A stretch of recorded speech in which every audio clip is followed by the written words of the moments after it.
اب میرے چند الفاظ نوٹ کر لیجئے. شہادت در حقیقت کار رسالت کی ادائیگی کے لیے قرآن مجید کی اہم ترین اصطلاح ہے. نبی جب آتے تھے گواہی دیتے تھے کہ اللہ کے سوا کوئی معبود نہیں. اللہ کے حق میں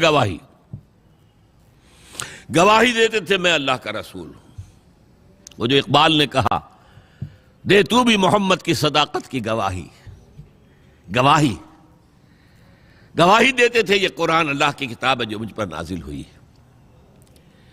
پھر جو کچھ کہتے تھے اس کا اپنے عمل سے گواہی دیتے تھے کہ میں خود اس پر عمل پیرا ہوں. یہ کار رسالت کی گواہی ہے. اور یہ گواہی لام بھی ہے علا بھی ہے. کیسے؟ دنیا میں یہ گواہی اللہ کے حق میں دی جا رہی ہے، اللہ کے دین کے لیے دی جا رہی ہے، حق کے لیے دی جا رہی ہے.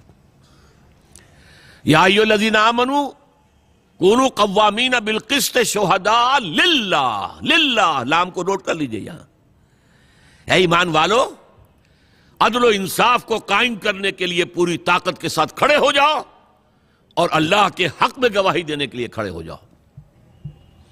یا ایھا الذین آمنوا کونوا قوامین بالقسط شہداء للہ. تو یہاں ہم گواہی دیں گے. قرآن پہنچا رہے بھائی اللہ کا کلام ہے، پڑھو اس کو. اپنے عمل پہ اس کے ذریعے سے اس کی گواہی پیش کر رہے ہیں. یہ گواہی ہے اللہ کی، اللہ کے دین کی، اللہ کی توحید کی، اللہ کی رسالت کی، اللہ کے کلام کی گواہی ہے. یہ گواہی الٹی پڑ جائے گی قیامت کے دن. اللہ کے رسول کھڑے ہو کر کہیں گے اے اللہ میں نے ان کو پہنچا دیا تھا تیرا کلام. Now they are accountable. They can't plead ignorance. یہ نہیں کہہ سکتے کہ ہمیں معلوم نہیں تھا. یہ گواہی الٹی پڑے گی. گویا کہ قیامت کے دن انبیاء اور رسول سرکاری گواہ بن کر کھڑے ہوں گے. Prosecution witnesses. اے اللہ تیرا پیغام جو آیا تھا میں نے پہنچا دیا تھا. اب یہ ذمہ دار ہے، جواب دہ ہیں، اکاؤنٹیبل ہیں، رسپانسبل ہیں. ان کا محاسبہ تو کر، میں نے پہنچا دیا تھا. یہ ہے شہادت حق. دنیا میں اپنے قول سے اپنے عمل سے اللہ کے حق میں، دین کے حق میں، اللہ کی تعلیمات کے حق میں، دین حق کے حق میں گواہی دینا. اور آخرت میں کھڑے ہو کر گواہی دینا کہ اللہ میں نے یہ پیغام پہنچا دیا تھا. یہ نہیں کہہ سکتے کہ ہمیں بات پہنچائی نہیں گئی. دیکھیے اس میں بہت ہی نازک مسئلہ ہے. آپ اپنے کسی عزیز کو ایک پیغام بھیجتے ہیں کہ دیکھنا بھائی کل شام تک یہ کام کرنا ہے، ضرور کرنا ہے، ضرور کرنا ہے، ضرور کرنا ہے. اگر نہ ہوا تو میرا بڑا نقصان ہو جائے گا. کام نہیں ہوا، آپ کا نقصان ہو گیا. اب آپ غصے میں بفرے ہوئے پھنکارتے ہوئے گئے اپنے اس عزیز کے پاس. خدا کے بندے میں نے تمہیں یہ پیغام بھیجا تھا کہ یہ کام کرنا، تم نے نہیں کیا، میرا نقصان ہوا، کون ذمہ دار ہے؟ اگر وہ یہ کہہ دے ہلکے سے بھائی مجھے تو آپ کا پیغام کسی نے پہنچایا ہی نہیں، بتائیے آپ پتاشے کی طرح بیٹھ جائیں گے کہ نہیں؟ اب غصے کا رخ کدھر ہوگا؟ وہ پیغام بر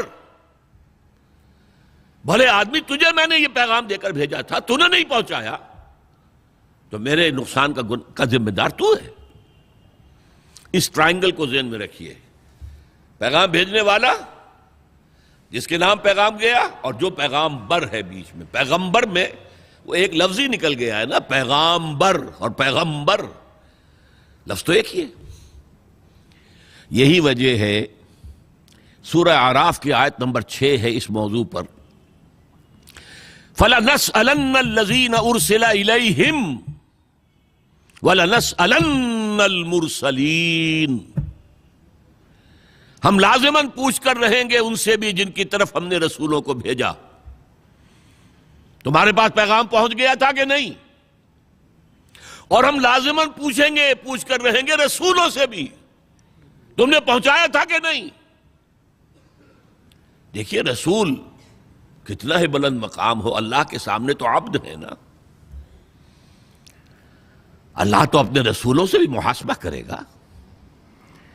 قرآن مجید میں سورہ مائدہ میں ہے کہ نہیں؟ یا عیسی ابن مریم انت قلت للناس اتخذونی و امی الہین من دون اللہ. اے مریم کے بیٹے عیسیٰ، کیا تم نے کہا تھا لوگوں سے کہ مجھے اور میری والدہ کو بھی اللہ کے سوا الہ بنا لینا؟ اور اس مقام کو پڑھیے، معلوم ہوتا ہے کانپ رہے ہیں حضرت عیسیٰ کھڑے ہوئے. اللہ کا دربار ہے. الرب رب وإن تنزل والعبد عبد وإن ترقى. هي الحلقات تحفظني بآيات من القرآن، هي الحلقات تملأني بحب المصطفى العدنان، هي الحلقات تحفظني